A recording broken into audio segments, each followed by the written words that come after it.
సింహరాశి వారికి ఈ ఆంగ్ల సంవత్సరము మరియు ఉగాది పండుగ నుంచి ఆదాయ వ్యయాలు ఎలా ఉంటాయో, రాజ్యపూజ్యం అవమానం ఎలా ఉంటుందో, ఆరోగ్యం ఎలా ఉంటుందో సవివరంగా సంపూర్ణంగా తెలుసుకుందాం. వీరి యొక్క ఆదాయం 2, వ్యయం 14. అత్యంత ఖర్చులు పెడుతున్న రాసులలో సింహరాశి ఒకటి. 14 రూపాయల ఖర్చు ఉందంటే నికర ఆదాయము 2 రూపాయలు మాత్రమే ఉంది. కనుక వీరు వీలైనంత వరకు దుబారా ఖర్చులు తగ్గించుకోవడం, సమయానికి మించిన పనులు చేయడం, సమయాన్ని ధనాన్ని వృధా చేసుకోకపోతే ఈ సంవత్సరము స్థిరచరాస్తులు పోగొట్టుకోకుండా అప్పుల పాలు కాకుండా ఉండడానికి అవకాశాలు ఉన్నాయి. ఏమాత్రం అజాగ్రత్తగా ఉన్నా కేవలం 2 రూపాయల యొక్క ఆదాయము 14 రూపాయల ఖర్చులు పంచి ఉన్నాయి. అంటే 14 రూపాయల ఖర్చులకు సరిపడినంత డబ్బులు ఎప్పుడైతే సంపాదించలేదా స్థిరచరాస్తులు కరిగిపోవడం, అప్పుల పాలు అవుతున్నారు అని చెప్పి ముందస్తు విషయసూచికగా జ్యోతిష్య వివరణ జరుగుతుంది, గుర్తుపెట్టుకోగలగాలి. రాజ్యపూజ్యం 2, అవమానం 2. మీరు ఎక్కడైతే ధర్మబద్ధంగా ఉంటారో, న్యాయబద్ధంగా ఉంటారో ఆ ధర్మమే మిమ్మల్ని విజయాన్ని సాధిస్తూ చుట్టూ ఉండబడిన నలుగురు మీరు మంచివారు అని చెప్పి ఉండడానికి అవకాశం ఉంటుంది.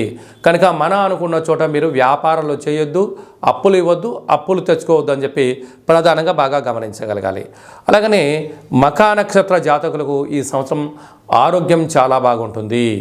ఈ యొక్క పుబ్బా నక్షత్ర జాతకులకు ఏప్రిల్ నుండి ఆగస్టు వరకు, ఈ 2024 డిసెంబర్ నుండి 2005 ఏప్రిల్ వరకు ప్రారబ్ధ 0, చివరార్ధ 0 ఉంది. కనుక ప్రమాదాలు పంచి ఉన్నాయి. అనారోగ్యం అనుకూలంగా లేదు.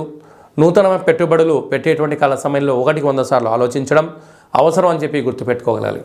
ఉత్తరా నక్షత్ర జాతకులకు ఆగస్టు నుండి డిసెంబర్ వరకు మధ్య 0 కారణం చేత మనోవేదన, ఏ పనులు ప్రారంభించినా విజయానికి దగ్గరగా ఉంటూ విజయం సాధించలేని పరిస్థితి ఉంటుంది. కనుక ఆందోళన చెందనక్కర్లేదు అని చెప్పి జ్యోతిష్య పరిజ్ఞానం తెలియజేస్తుంది. ధనవాక్కు కుటుంబ స్థానంలో కేతు సంచారం చేయడం వలన చిన్న చిన్న విషయాలకు ఆందోళన తగదు. దయచేసి బంధువులని, మిత్రులని, స్నేహితులని అప్పులు ఇవ్వద్దు. తెలిసిన వారు కదా అని చెప్పి అప్పులు తెచ్చుకోవద్దు. ఈ రెండిటి వలన మీకు ముప్పు, మీ స్థిర చరాస్తులకు ముప్పు అని చెప్పి మీరు గమనించగలగాలి. సప్తమ స్థానంలో శనిచర స్వామి స్వక్షేత్రకంగా ఉండడం వల్ల ప్రేమికులు ఎంతో జాగ్రత్తగా ఉండాలి.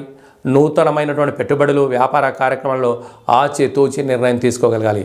లేకపోతే భార్యాభర్తల మధ్య, కుటుంబంలో స్థిర చరాస్తులపైన అనేక దాడులు జరిగే పరిస్థితి చాలా అధికంగా ఉంది. తస్మాత్ జాగ్రత్త. అష్టమ రాహు సంచార స్థితి ఉండడం వలన మీ జన్మ నక్షత్రం రోజున పూర్ణిమ, అమావాస్య, అష్టమి తిథుల యందున దూరావాయు జల ప్రయాణాలు, కొత్త పనులు ప్రారంభించకపోవడం ఉత్తమోత్తంగా భావించగలగాలి.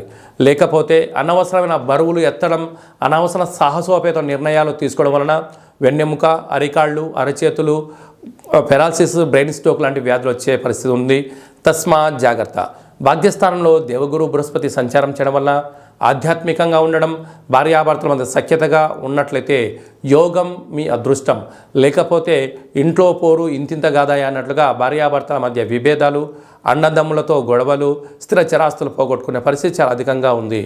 26 ఏప్రిల్ 2024 నుండి రాజ్యస్థానంలో గురువు రావడం వలన వృత్తులలో, ఉద్యోగాల్లో, వ్యాపారంలో స్వల్పమైన మార్పులు ఉండినను అద్భుతమైన విజయం మీ సొంతం కాబోతుంది. ప్రభుత్వ ఉద్యోగస్తులు, ప్రభుత్వ కళాశాలలో పనిచేస్తుంటారు, ఆర్డీఓ, ఎంఆర్ఓ, కలెక్టరేట్, సెక్రటరీలో పనిచేసేటువంటి వారందరూ కూడా, స్వయం వృత్తులు, సేవా రంగాల్లో పనిచేసే వారందరూ ఎంతో జాగ్రత్తలు అవసరం అని చెప్పి గుర్తుపెట్టుకోవాలి.